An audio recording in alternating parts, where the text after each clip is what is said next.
নমস্কার বন্ধুরা, আমি সঞ্চারী আর আমার চ্যানেল ইজ কুকিংয়ে আপনাদের সকলকে স্বাগত। আজকে নিয়ে এসেছি শিম আলু বড়ি দিয়ে নিরামিষ একটা দারুণ স্বাদের রেসিপি। বানানো ভীষণ সহজ আর গরম ভাতে কিন্তু খেতে দারুণ লাগে। এর জন্য আমি এখানে বেশ কিছুটা শিম নিয়ে শিমের দুদিকের যে শিরাগুলো থাকে সেগুলো কেটে পরিষ্কার করে শিমগুলোকে ধুয়ে নিয়েছি। আর শিমের সাথে সামঞ্জস্য রেখে কেটে নিয়েছি আলু। দুটো মিডিয়াম সাইজের আলুকে একটু মোটা মোটা করে কেটে নিয়েছি লম্বা লম্বা করে। আর সাথে নিয়ে নিয়েছি বেশ কিছুটা পরিমাণে বড়ি। বড়িটা কিন্তু এই রান্নাটার একটা মাস্ট ইনগ্রেডিয়েন্ট। খেতে ভীষণ ভালো লাগে এই রান্নাটা। শীতের দুপুরে এক থালা গরম ভাত কিন্তু নিমেষে উধাও হয়ে যাবে। এবার এই রান্নাটার জন্য একটা মশলা বানিয়ে নিচ্ছি। তার জন্য মিক্সির জারে প্রথমে দিয়ে দিলাম আদা আর কাঁচা পাকা দুটো লঙ্কা, সাথে দিয়ে দিলাম সাদা জিরে। অল্প একটু জল দিয়ে প্রথমে একটা স্মুথ পেস্ট বানিয়ে নেব। জিরের গুঁড়ো ব্যবহার না করে এইভাবে কাঁচা জিরে আদার সাথে বেটে যদি রান্নায় ব্যবহার করেন তাহলে কিন্তু রান্নার স্বাদ দ্বিগুণ হয়ে যায়। মশলাটা বাটা হয়ে গেছে। এবার একটা কড়াইতে পর্যাপ্ত পরিমাণে দিয়ে দিয়েছি সর্ষের তেল। আর রান্নাটা সর্ষের তেলেই করতে হবে, তাতে কিন্তু স্বাদ গন্ধ খুব ভালো হবে। তেলটা গরম হয়ে যেতেই প্রথমে বড়িগুলোকে ভেজে তুলে নেব। একেবারে খুব ঘন লাল করে বা বাদামি করে ভাজার দরকার নেই।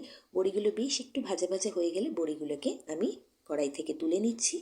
সামান্য একটু তেল আবারও অ্যাড করে দিলাম, কারণ বড়ি পুরো তেলটাই শুষে নিয়েছিল। এবার কেটে রাখা আলুগুলোকে প্রথমে তেলের মধ্যে দিয়ে দেব।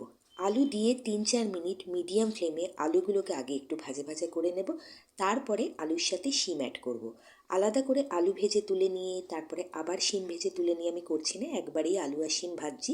কিন্তু যেহেতু শিম একটু নরম, সেই জন্য আগে আলুটাকে ৩-৪ মিনিট ভেজে নেব। আর আলুটা ভাজার সময় একটু নুন দিয়েছি, তাতে নুনটা আলুর ভেতর অবধি চলে যাবে। খাওয়ার সময় আলুটা ফিকে লাগবে না, আর আলু ভাজার কাজটা একটু কম সময় হয়ে যাবে। মিনিট ৩-৪ আলুটাকে মিডিয়াম ফ্লেমে ভেজে নেওয়ার পরে শিমগুলোকে অ্যাড করলাম। শিম ভাজার সময় আলাদা করে নুন দিচ্ছি না। শিমটা দিয়ে আলুর সাথে আবারও ৩-৪ মিনিট মতো মিডিয়াম ফ্লেমে ভেজে নেব। গ্যাসের ফ্লেমটা কিন্তু হাই করা যাবে না, কারণ হাই করলে শিমের রঙগুলো একদম পুড়ে পুড়ে কালো কালো হয়ে যায়। আর এমনিতেই শিম ভাজলে একটু কালচে হয়ে যায়। সেই জন্য মিডিয়াম ফ্লেমে একটু সময় নিয়ে শিম আর আলুটাকে আবারও ভেজে নেব।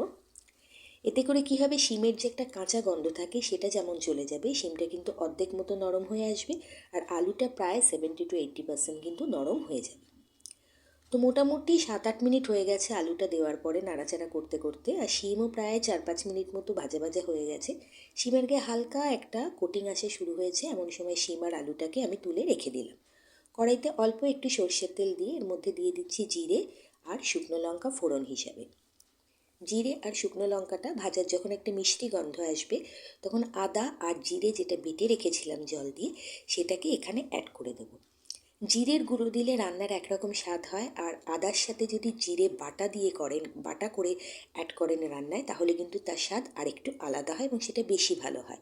সেই জন্য আমি সাজেস্ট করব যে জিরের গুঁড়ো না দিয়ে আদা আর জিরেকে কাঁচা লঙ্কার সাথে বেটে অ্যাড করবেন। গন্ধ স্বাদ দুটোই কিন্তু খুব ভালো আসবে। মশলাটা একটু কষানো হয়ে যেতে এর মধ্যে দিয়ে দিলাম সামান্য একটু পরিমাণে ধনের গুঁড়ো।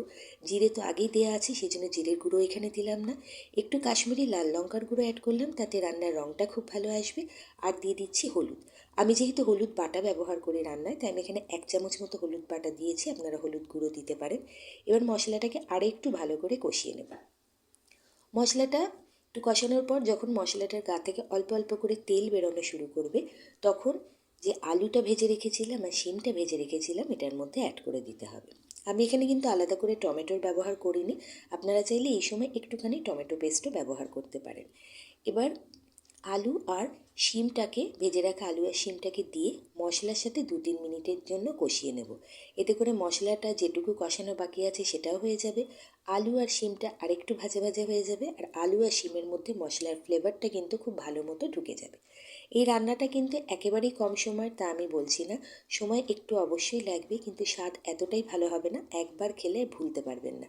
আর যারা শিম পছন্দ করেন না, এইভাবে একবার শিমের রান্নাটা করে দিয়ে দেখবেন, তারা কিন্তু এটা বানানোর জন্য আবার ফরমাইশ করবে। তো এইখানে আলু আর শিমটাকে একটু মশলার সাথে কষিয়ে নিয়ে আমি এখানে একটু ঈষদ উষ্ণ গরম জল ব্যবহার করলাম। একেবারে ঠান্ডা জল দেবেন না, ঝোলের স্বাদ ভালো করার জন্য কিন্তু সবসময় একটু ঈষদ উষ্ণ জল ব্যবহার করবেন। প্রথমে আমি এখানে প্রায় 1.25 গ্লাস মতো জল অ্যাড করেছিলাম, কিন্তু আমি যেহেতু এটা ভাতের সাথে সার্ভ করার জন্য করছি রান্নাটা, সেই জন্য একটু ঝোল রাখতে হবে। সেই জন্য আরও 1/2 গ্লাস মতো জল আমি এখানে অ্যাড করলাম, প্রায় 1.25 গ্লাস মতো জল আমি এখানে দিয়েছি। দিয়ে এবার গ্যাসের ফ্লেমটাকে মিডিয়াম টু হাইতে রেখে ঝোলটাকে ফুটতে দেবো। একটু ঝোলঝোল থাকবে, আপনারা যদি রুটির সাথে খেতে চান সেক্ষেত্রে জলের পরিমাণটা একটু কম দেবেন। যখনই একটু একটু করে ঝোলটা ফুটতে শুরু হচ্ছে তখনই যে বড়িটা ভেজে রেখেছিলাম সেটা কিন্তু দিয়ে দিতে হবে। এবার আপনি যে বড়িটা ব্যবহার করছেন সেটা যদি একটু শক্ত মনে হয় তাহলে কিন্তু শিম আর আলু কষানোর সময় বড়িটা দিয়েও কষিয়ে নেবেন। আর যদি বড়িটা মনে হয় একটু নরম ধাঁচের বড়ি তাহলে যখন ঝোল ফোটা শুরু হবে তখন অ্যাড করবেন। বড়িটা দিয়ে ঢাকা চাপা দিয়ে 5 থেকে 6 মিনিটের জন্য মিডিয়াম ফ্লেমে ফুটতে দিয়েছিলাম। তারপরে দেখুন রান্নার রঙটা কিন্তু পরিবর্তন হয়ে গেছে, শিম অনেকটা নরম হয়ে গেছে আর একটু কালচে কালচে রঙ এসে গেছে রান্নায়, ঝোলটা অনেকটা কমে গেছে। এবার আমি এর মধ্যে দিয়ে দিলাম স্বাদ অনুযায়ী নুন, আর যেহেতু পুরোপুরি নিরামিষ রান্না একটু চিনি অবশ্যই দেবেন, স্বাদটা ভীষণ ভালোভাবে অ্যাডজাস্ট হবে। এবার আর ঢাকা চাপা দিচ্ছি না, এবার আরও মিনিট দুয়েকের জন্য হাই ফ্লেমে এটাকে একটু জ্বালিয়ে নিচ্ছি যাতে ঝোলটা আরেকটু গাঢ় হয়ে যায়। এবার মিনিট 2-3 হয়ে যাওয়ার পরে ঝোলটা যখন আরেকটু মাখা মাখা হয়ে আসবে তখন এর মধ্যে নামানোর আগে দিয়ে দিতে হবে গরম মশলার গুঁড়ো। এটা দিলে কিন্তু স্বাদ গন্ধ দুটোই অসাধারণ হয়ে যাবে। ঝোল এখন যা আছে পারফেক্ট, তবে যখন গ্যাস বন্ধ করে দেবেন তারপরে কিন্তু বড়ি আর আলু অনেকটা ঝোল শুষে নেবে, সেই জন্য একটু ঝোল ঝোল থাকা অবস্থাতেই কিন্তু গ্যাসের ফ্লেমটাকে বন্ধ করে দেবেন।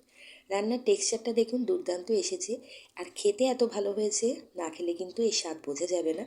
অবশ্যই শীতকালের মরশুমে যখন বাজারে শিম অ্যাভেলেবেল তখন এটাকে একবার বানিয়ে দেখবেন, সবাইকে রান্না করে খাওয়াবেন আর আমাকে কমেন্টে এসে অবশ্যই জানাবেন আপনার আর আপনার পরিবারের লোকেদের এটা খেতে কীরকম লাগলো। পুরো রান্না কমপ্লিট। স্ট্যান্ডিং টাইম 5 মিনিট আমি রেখে দিয়েছিলাম রান্না হয়ে যাওয়ার পরে। তো দেখুন এখন টেক্সচারটা কত ভালো এসছে। অবশ্যই ট্রাই করবেন। সুস্থ থাকবেন, বন্ধু হয়ে পাশে থাকবেন, ভালো থাকবেন।